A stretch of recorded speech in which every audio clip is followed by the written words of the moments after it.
आज अपन पढ़ेंगे बप्पा रावल 734 से 753 ईस्वी में कन्नटोल के अनुसार भीड़ों द्वारा नागद्य की हत्या के बाद राजपूतों को उसके 3 वर्षीय पुत्र बप्पा के जीवन की चिंता सताने लगी। उसकी विधवा रानी ने अपने पुत्र बप्पा को वीरनगर के कन्नावती गोविलराज के कुल पुरोहित थे उन नागर जाति के ब्राह्मणों को सौंप दिया। उन्होंने अपराध में बप्पा को लेकर भांडे द्वितीय मध्य प्रदेश में रखा। उस जगह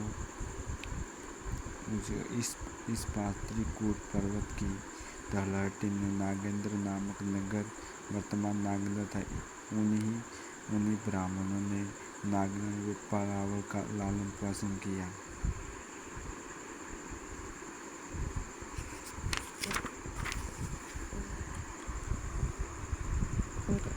बप्पा नागदा में उन ब्राह्मण की गाय चराता था। उनमें से एक गाय सुबह ज़्यादा दूध देती थी, वह शाम को दूध नहीं देती थी। तब ब्राह्मणों को बप्पा पर संदेह हुआ और वास्तविकता जाननी चाहिए तो देखा कि वहाँ गाय जंगल में एक गुफा में जाकर बेल पत्तों के ढेर पर अपनी दाँत चोट रही थी। उन्होंने पत्तों को हटाया तो वहाँ एक शिवलिंग था। वही शिवलिंग के पास एक समाधि लगाई हुई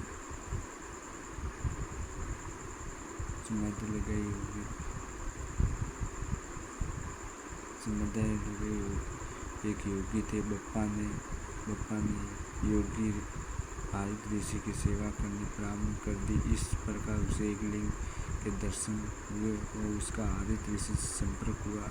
नैन्सी ने लिखा कि बप्पा अपनी बचपन में ही आदित्य ऋषि की गाय चराता था। इसकी सेवा में प्रसन्न होकर आदित्य ने राष्ट्रश्रेणी देवी के में बप्पा के लिए राज्य मांगा। देवी ने ऐसा ही वरदान दिया। इसी तरह आदित्य ने महादेव का ध्यान किया जिससे एकलिंग जी का लिंग प्रकट हुआ। आदित्य ने महादेव का प्रसन्न करने के लिए कठोर तपस्या जिससे प्रसन्न होकर आदित्य को वरदान मांगने को कहा। आदित्य ने महादेव से बप्पा के लिए मेवाड़ का राज्य मांगा।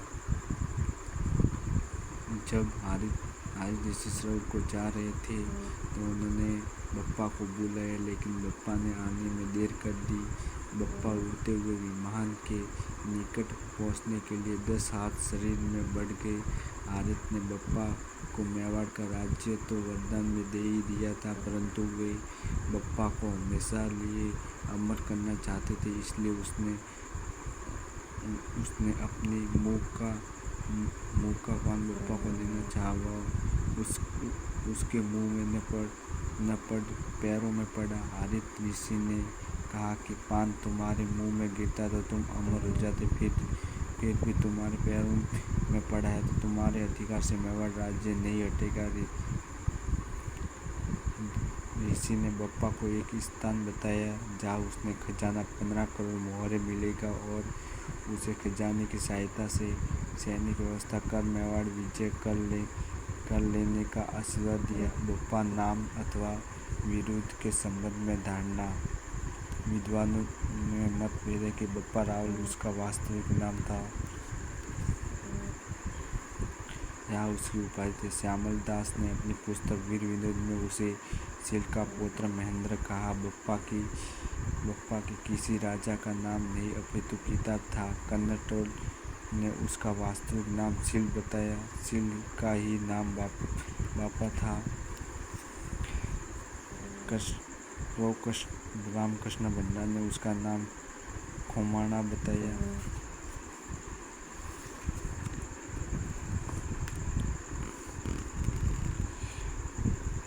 ओझा का विचार कर बप्पा उपाधि थी, परंतु वह शील की या महेंद्र की या खोमाण की उपाधि न थी। वह कालभोज की थी। सिएवेक ने बप्पा की तुलना चार्ल्स ब्रैंडन से की, जो एक फ्रांसीसी सेनापति जिसने यूरोप में सर्वप्रथम मुसलमानों का परास्त किया।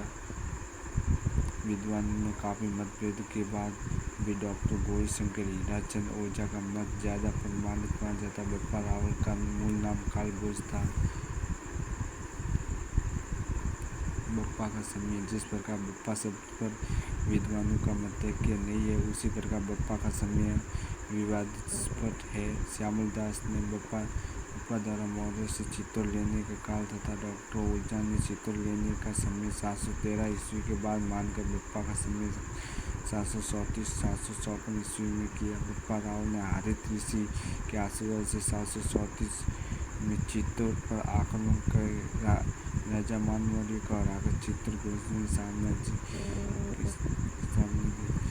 एक लिंग मंदिर कैलाश पुरोहित का निर्माण करवाया। बप्पा ने नागदा में साहस बहु मंदिर का निर्माण करवाया। बप्पा ने नागदा को अपनी राजधानी बनवाई।